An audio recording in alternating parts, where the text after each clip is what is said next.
Lake George Battlefield Moments, a production of Lake George Battlefield Park Alliance, preserving our area's incredible history. Here's historian Chris Carolla. Hi, this is Chris Carolla for the Lake George Battlefield Park Alliance, and today we have with us Tim Middlebrook. He's president of the Empire State Society of the National Society of the Sons of the American Revolution, the SAR. Tim, thanks for joining us. Oh, thank you. Glad to be here. Yeah. Tell us something about your organization. It's not only national, but there's international chapters, and you have chapters across New York State, right? Right. We currently have 1,270 members in New York State across 20 chapters, and from Buffalo down through Long Island and sort of everywhere in between. There's about 37,000 national members. We have chapters in every 50 states. So, yeah, we're a pretty big organization. You just had a big event, July 4th weekend down in Philadelphia that the SAR was part of. And I guess in August, there's going to be a big commemoration for the 250th anniversary of the Battle of Long Island, also known as the Battle of Brooklyn. Is that correct? Right. That'll be taking place on August 22nd and 23rd this year down in Brooklyn. This is the 250th anniversary this year.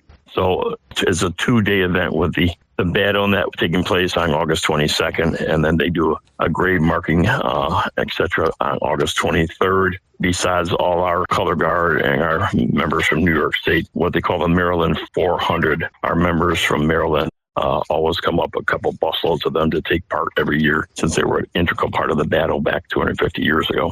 Right, and the Battle of Brooklyn was the largest and bloodiest battle of the Revolution, right? And the Maryland 400, they were the guys that bought Washington's main force enough time to get to the heights and eventually escape over to Manhattan. And the 400, if I recall, a lot of them, I think about 250 were killed or captured. Yeah, I believe so. I mean, I know that it's a big part, and every year they take part to be part of the event. Why is it so important for folks to know about the men who fought that war and made such sacrifices? What is the goal of your organization every time you do a public event or reenactment? What's the message you're trying to get across to folks? A lot of it is, remembering our past. We're honoring those who served, obviously, and assisted the colonies during the Revolution. And we're trying to, promote core values, protecting our Constitution, perpetuating the American ideals and traditions, and ensuring and shaping the young minds, bringing this information to our youth in our schools and our children, grandchildren, etc., and teaching them about the Constitution and those who developed the American ideals and traditions. So hopefully they will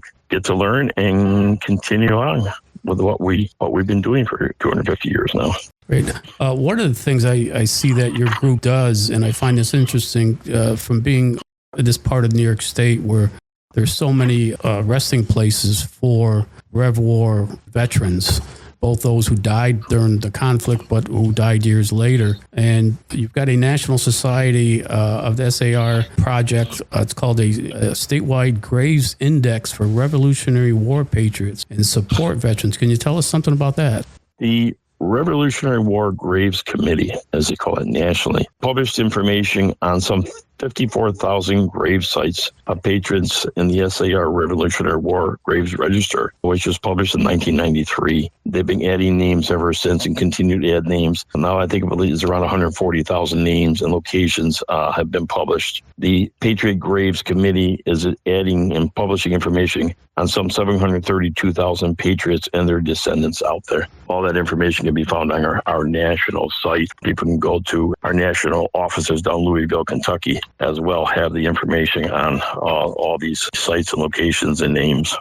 New York played such a big role in the Revolution. It started in New England. A lot of battles fought down south, but in between New York, from Long Island and Manhattan up to the Mohawk Valley and our area here, the Lake George, Lake Champlain region, Saratoga. As New Yorkers, do you try to get that across to fellow SAR members or other audiences that, New York State played a key role in that war? We do. Obviously, there's so many sites in New York State, from Oriskany and, that area there. And then, of course, Saratoga.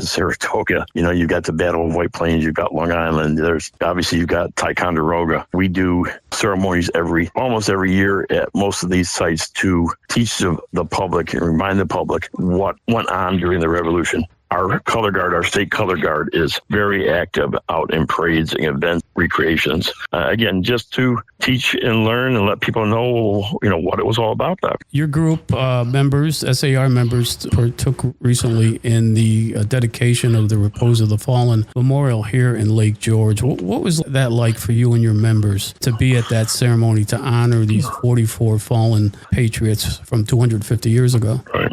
It by far was the pinnacle event for us, and absolutely for myself and my family to be part of it. It was just an incredible experience to be up there that day, from watching the day or two before when the bodies were removed from Albany, and of course it came up by motorcade up there, and that whole event that day was just perfect.